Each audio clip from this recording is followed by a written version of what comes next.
trying to think about how we can rescue a rusting America. We got 500,000 or 1,000,000 brownfields out there. We're kind of in our post-industrial decline period. We're on the verge of a renaissance. There's all these new technologies. There's all these things we can build. There's all these new growth opportunities. The economy is bigger than ever. The global GDP is now over $100 trillion a year. $100 trillion annual GDP. That's a lot of tomatoes. And we got to figure out where to deploy that, how to deploy that, what are the best opportunities, and maybe how can we solve some of our old problems while we're at it. Hello and welcome to the Solar Maverick podcast, where solar meets entrepreneurship and experience.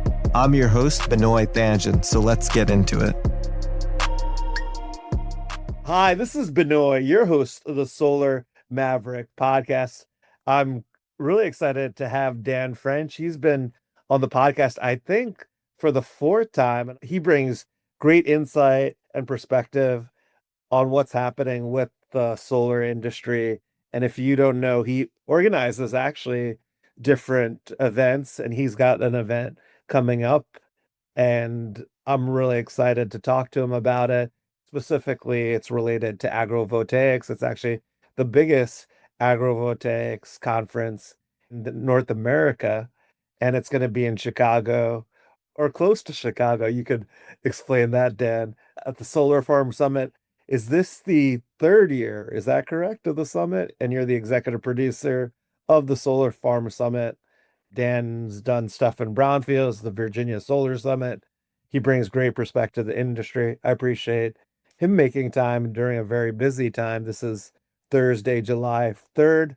We're hoping to finally get some finalization on the big, beautiful bill and how that will impact renewables. Dan, welcome to the podcast. Always great to have you. I'm really excited to talk about your upcoming conference, talk about agrivoltaics, trends that you're seeing. Also, Dan has expertise like outside of solar related to international trade. So I think obviously, what China is doing in renewables and, the US tariff policy are all interesting topics that we've discussed before on the notes of the podcast as well. We'll have the previous episodes of Dan's interviews. Dan, welcome to the podcast. I'm thinking now we actually know each other for a very long time. Time has flown by. When I met you at the Brownfields conference in Newark, and I think that might be 10 years ago now. Or It might be. Yeah, OG, man. Great to be back on the Solar Maverick podcast. you are the Maverick. One of many. One of many. It's many, taken for a whole sure. tribe to get here. Yeah. Where is Yeah. Mad Max? I continue to ask. It's 2025 and we're not fighting over bags of rice and barrels of oil quite yet. That's what they all promised me when I was a young energy attorney. And yeah, much more broad than solar. I've really backed into solar more as a market maker, and brownfields really before that. So I'm kind of an old dirt lawyer, but I'm not a lawyer anymore. I don't represent legal clients, more of a consultant, and do have this little production shop. We do some of our own conferences and we support other conferences, just kind of catalytic by design and trying to stir it up. It really does take a chorus to hit all the notes. Yeah, definitely. That's a great, introduction to your background. Can you talk about the Solar Farm Summit that's upcoming on August 4th to the 7th? Is this the fourth year or third year? I would Third say year. Yeah, sorry, I didn't answer your question. Yeah. Yeah. Solar Farm Summit back in Chicago, downtown this year at McCormick Place, right on the lake, the easternmost building at the McCormick Place complex there, the largest conference center in North America. And we do fancy ourselves as the largest agrivoltaics development show in North America, which isn't too hard. There's not too many agrivoltaics conferences out there where we're kind of putting the farming first, and solar is almost the ancillary use. And yeah, August 4 through 7, we're co-locating with US EPA's Brownfield Show together with the International City County Management Association, because, working, and yeah, old Brownfield guy, where I think talked before on the show, folks are more familiar these days about brownfields to bright fields. So solar on a landfill, solar on a brownfield, solar on a Superfund site. That all kind of makes sense. You can't kind of do anything else. You're kind of working backwards from the pollution. And agrivoltaics is kind of a similar setup where we're working backwards from the agricultural production in place. We're going to keep things growing. We're going to keep livestock grazing, or even conservation. Now they kind of call that more ecovoltaics.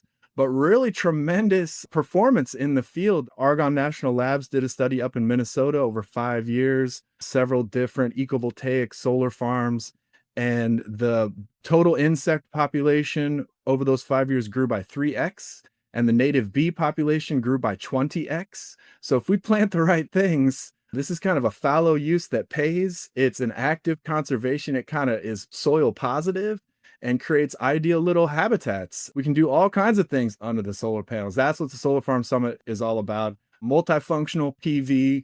Some folks call it dual use, but it's more than just the watts. It's because solar can do other things. It can conserve water and real performance advantage. My favorite news study, which I don't think I've mentioned previously, not on this show, is they did solar trellises over a vineyard in France. And this last fall in 2024, they turned in an incredible harvest. The Chardonnay grapes were plus 60% yields.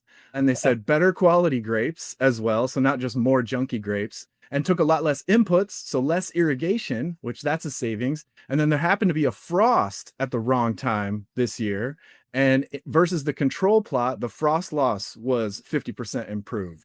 So the agricultural performance of these agrivoltaic setups can be profound and deliver a kind of value add that, frankly, we need down on the farm for all kinds of different reasons. So we're thinking about doubling the harvest. The watts will pay, but the grapes or whatever it is under the panels, I joke about crops, critters, and conservation. This is the future of agriculture and energy coming together to stack performance in new and compelling ways. Yeah, that's really exciting. I appreciate you going into detail about agrivoltaics. Is there certain states that are leading the way in the US when it comes to agrivoltaics development? And I guess the other question too, it depends obviously on the agrivoltaics facility is how expensive is it too? Like people I know have concerns about like pricing and to develop these projects and Yeah, it is a more upfront cost, but that number will range. It's still very early yet. We're kind of in the pilot stage. A lot of the projects that are out there were research projects. They weren't really built with the lowest cost in mind. So you can find some pricier numbers. But I know about some private projects, one out in Colorado that was built several years ago at a pretty reasonable price. And yeah, state policy will really matter. Massachusetts has been a leader. They had one of the first and one of the best agrivoltaics enabling programs. And we're starting to see the Laboratory of States tinker. Minnesota has done just incredible things, particularly on the pollinator with the ecovoltaics. I mentioned the study of those sites up there already by Argonne National Labs. Illinois is restoring a lot of prairie. There's kind of equal points for agrivoltaics and ecovoltaics, or crops or conservation in Illinois. So the pollinators are typically cheaper.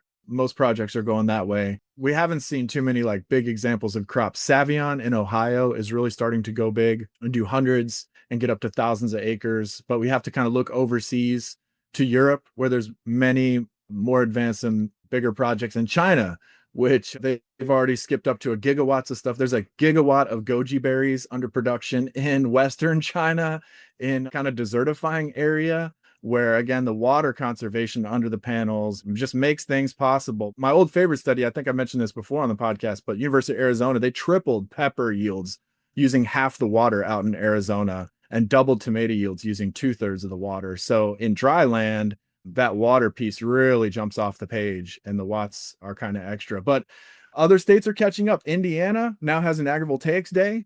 Not a blue state, by the way. It's really working in Indiana. The governor is fully behind them. And Oklahoma passed a very pro agrivoltaics bill. I think it was 77-20 in the state house or something like that, which even had a revolving loan fund that would provide some state funding for farmers to start to install agrivoltaics on the farm. So we are seeing, this kind of breakout across the aisle. Multiple bipartisan bills were introduced in the last Congress. And at last year's show, Chuck Grassley actually got we do the North American Agrivoltaics Awards at the Solar Farm Summit. And Senator Chuck Grassley from Iowa actually won the Leadership Award for his policy work to introduce some very important agrivoltaics legislation in the U.S. Senate.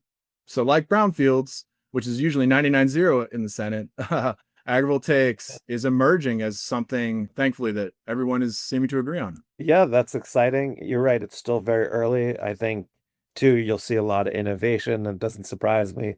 Other countries, when it comes to solar development and innovation are before the US. It's interesting, I went to the first conference that you have, and I appreciate you having me speak, and I met a lot of great people. I was also surprised with the great turnout. I think it was over 300 people who came to that event. Got to actually meet Peter Schmidt, who's the director of project development at US Solar. And I actually had him on the podcast back in January. And to hear like all the projects that US Solar is developing with agrivoltaics in Minnesota is really interesting. Also, New Jersey actually recently released a pilot for agrivoltaics as well with the 10 megawatt like size limitation. And then I met someone too at your agrivoltaics conference who was like giving tours of agrivoltaic facilities. I think it was in Northern California. I can't believe I'm forgetting her name, but it's just amazing to see like the innovation. Obviously, you mentioned like the dual use. I think the key question is, will Dennis Rodman be attending the conference or not? We're not sure. We're trying to get Dennis back again this year. No word on him. We did invite the Pope because the Vatican has done an agrivoltaics project over its garden, one of its gardens, not in Vatican City, but kind of out in the hinterlands of Greater Rome. We'll see if the new Pope is from Chicago, maybe some serendipity there. And yeah, Peter Schmidt, US Solar, up for North American Agrivoltaic Award himself this year.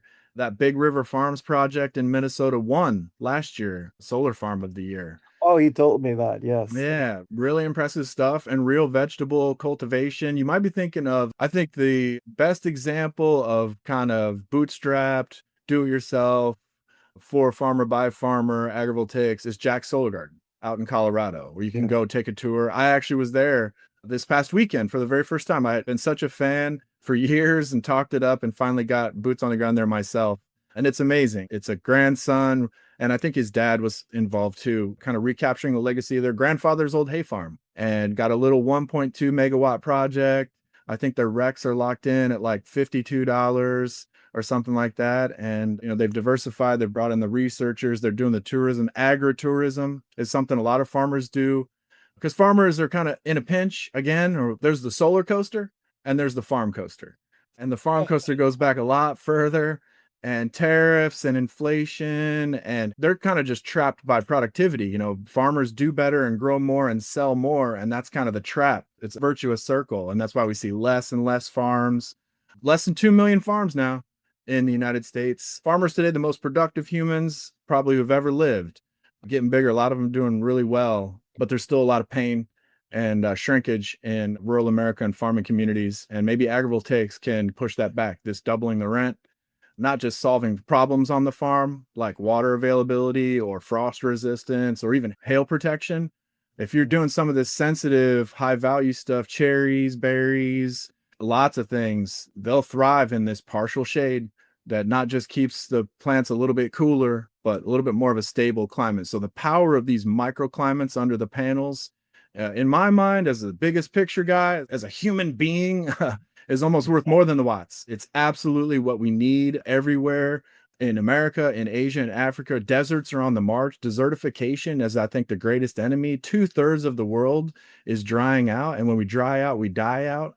And agrivoltaics can put shade, water, food, and power right where we need it, even off the grid. Microgrids, we can go in the deep bush of Africa and start to do things that we've been trying to do really forever. And that is sustain human population. Yeah, that's really interesting. I mean, those are such great benefits of having agrivoltaics projects. And obviously, you're also able to diversify the revenue stream by getting those lease payments from the solar project. And the great thing about that is there's no real work involved for the farmer, where obviously farming is very, time and capital intensive. So that's really interesting. The reason why, if our audience doesn't know, I brought up Dennis Rodman was at the first solar summit, he was actually staying at the hotel in Rosemont, which is actually, I learned a lot about Rosemont, which is not technically in Chicago, but close to O'Hare Airport. And that's the hotel he stayed at. So he actually met some of the participants. I know Peter was actually excited to get a picture with him because he wasn't taking pictures with everyone. And then Dan and I had a conversation with Dennis about agrivoltaics. He had his own views, and he was telling us too. I think he has a farm in Texas. I still have Dennis's contact information if you want him to come to the event. So yeah, I mean, I think that's exciting. Peter was actually talking about on the podcast that there was the biggest conference was actually in Munich, Germany for agrivoltaics.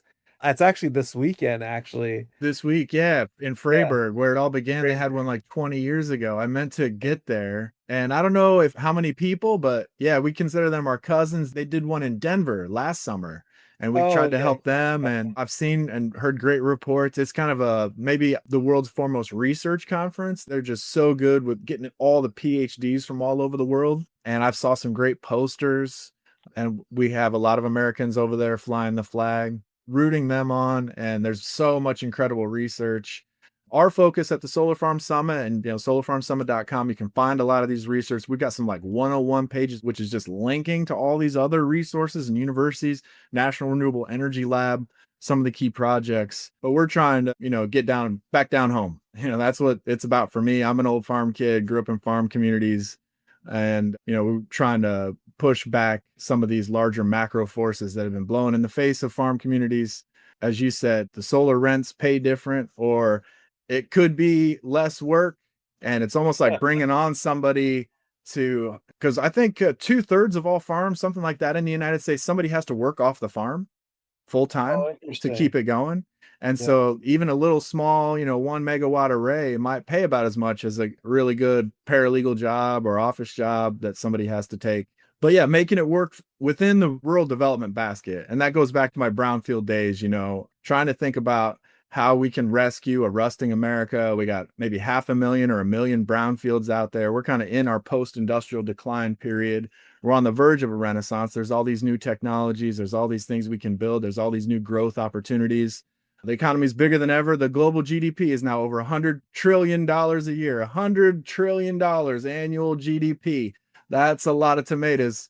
And we got to figure out where to deploy that, how to deploy that, what are the best opportunities, and maybe how can we solve some of our old problems while we're at it. I think that's the promise of this cornucopia of innovation that's coming to application right now. And we see it kind of across the land use spectrum, from the worst of the worst, brownfields, the most polluted sites, all the way over to now figuring out like, wow, how can we take the very best vineyards in France and help them make better wine? Yeah, definitely. I mean, there's so many exciting things. We're in a renaissance, as you mentioned. I'm really excited about this renaissance. I've been to obviously your Brownfields conference, your Virginia Solar Summit, and obviously the Solar Farm Summit. I think the many great things that you just mentioned is like you have a lot of great content and like on your website. And I think I like too, like obviously you bring landowners and farmers to these events for free. You do like the speed sort of networking or dating between developers and landowners, Well, we which haven't done it at the Solar Farm Summit yet. okay. We other events, yeah, the old Brightfield mixers. It's hard to find mine land developers, but yeah, as many boots as suits at the Solar Farm Summit for sure. Yeah, for sure. Actually, so you just finished the Virginia Solar Summit. Can you tell us what were your major takeaways from that conference that you organized? Because Yeah, Virginia and is obviously a great market for solar because of all the data centers, and you see, a lot of corporate PPAs and large solar projects that are being developed down there. thanks. Yeah, the Virginia Solar Summit always co-hosted with the Virginia Department of Energy, so collaborating kind of with the state. And true to all of our events, it's real roll the sleeves up, hard brainstorming and troubleshooting, pretty agnostic. We did a fusion session at this year's Virginia Solar Summit because, Virginia, we are trying to lead the way on both ends, supply and demand. As you mentioned, it's the data center capital of the world, the beating digital heart of the global economy. And we have, historic and shocking demand growth. In the fourth quarter report this year, Dominion Energy, big utility in Virginia, put out in January, I think they added like 19 gigawatts to their demand forecast. It was like 88% Wow. revision, for which was just over their forecast from 6 months ago. Some of that was paperwork because they kind of called forward demand saying, hey, if you want to build a data center, you got to get in line now. But still, I mean, Virginia, great microcosm of this clash of economic forces. And they have the Virginia Clean Economy Act down there as well, which kind of has state mandates to build clean power. And so really enjoyed stirring it up the last several years in Virginia, and a lot of great policy has rolled out of that. We'll have good representation from Virginia up at the Solar Farm Summit to kind of show folks the progress that's being made with the full support of all the agencies, DEQ. We've learned a lot of lessons. We've had some erosion control failures. Some big solar farms had some washouts. That's upset some neighbors. We've lost some communities on the negative side in Virginia. NIMBYism is also at a peak high. Counties are passing moratoriums. Communities are rejecting projects. Last year in Virginia, for the first time, less than 50% of projects that went through. So they were either rejected or withdrawn. So Shaquille O'Neal shot better free throws, to keep using basketball analogies. And that, is really bad news. And even solar grazing is not good enough sometimes. I've seen maybe 10 solar grazing projects be turned down by locals. A lot of it's sheep. They don't think it's agriculture. There's still just kind of a lot of confusion about how intense solar development really is.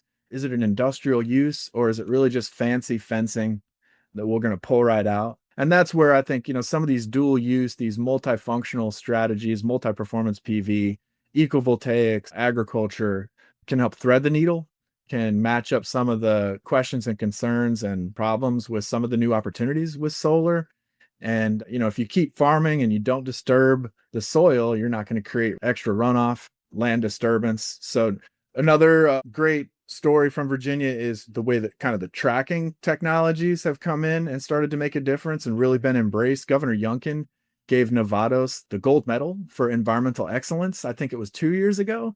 And Nevados has got that great all-terrain tracker. They can deploy solar on some pretty good slope. But the key thing is they don't have to disturb the soil. They can just kind of put it in as it is, and everybody kind of wins in that scenario. More elegant solution for development, cheaper and higher performance. Yeah, that is really interesting. I appreciate you sharing, and it's just amazing to see because, I first went to your Brownfields Summit that you organized in Newark, then to see, I also attended your Virginia Solar Summit and spoke at the conference, and then to see too now the agrivoltaics as well. It's just amazing to see your progression and your thought leadership, and obviously creating events within the industry. It's funny because we were talking before in the pre-interview.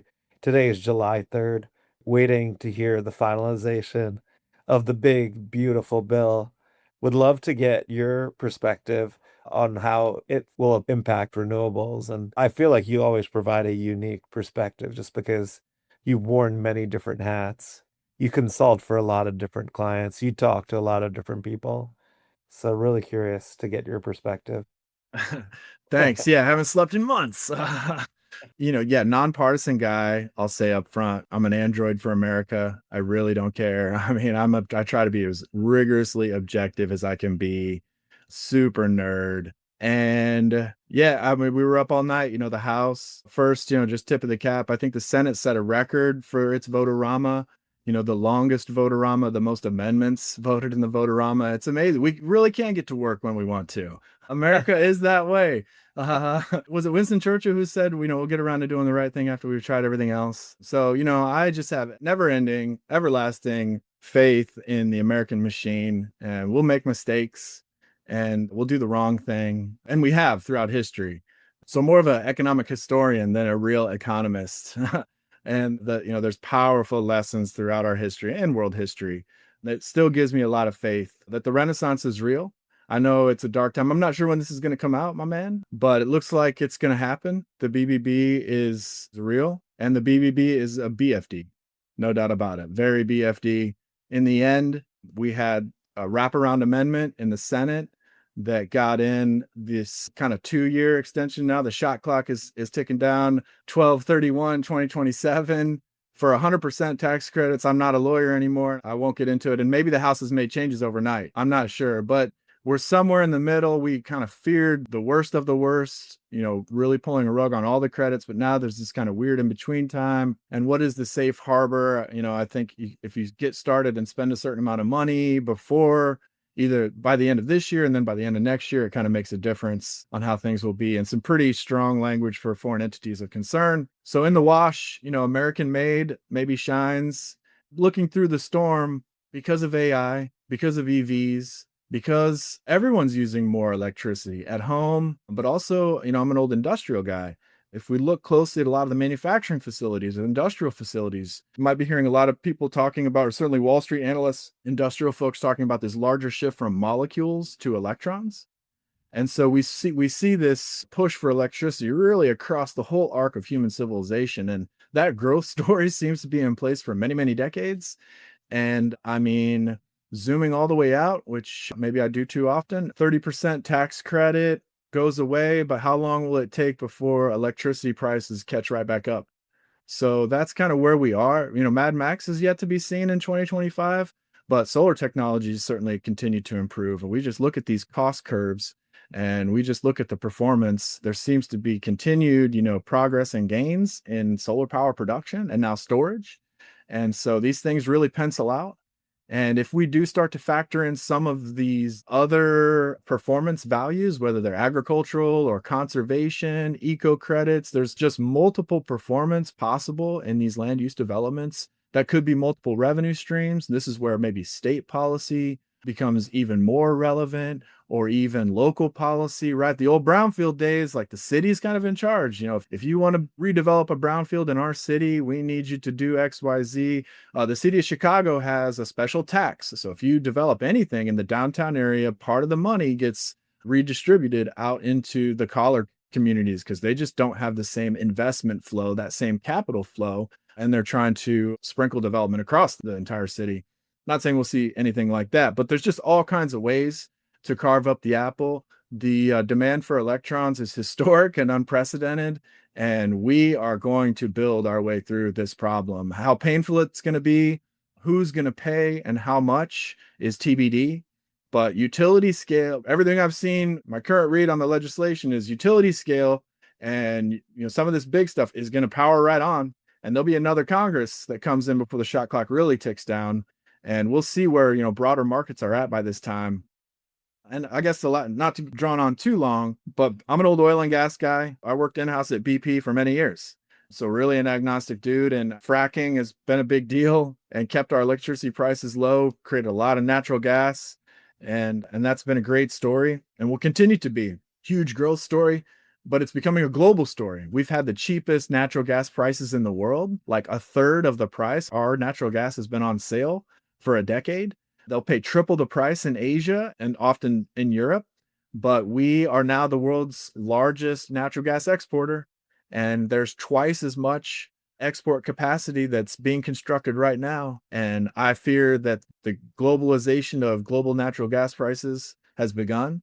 And the old economics 101, I think on page 2 or 3, markets should equalize over time. So we have all this cheap natural gas that's finding its way to higher price foreign markets, and that creates less for us at home and will probably drive prices up, and it will drive their prices down.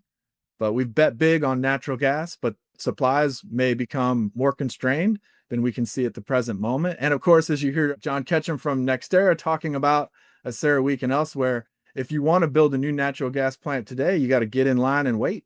Maybe 2030, 2031 is when you might be able to bring a new natural gas turbine online. At CERAWeek, I heard him say, just a few years ago, they were building maybe 785 per kilowatt, a new natural gas plant, but today it's more like 2,400. So, that's a trebling of natural gas power production just in the last few years on its own. So again, looking across the board, we've got growing pains. We've got no choice to build our way out. And I'll take fusion too. It's going to take a long time for that to come on. That's why I didn't mind doing a fusion session at the Virginia Solar Summit, because we better get started now.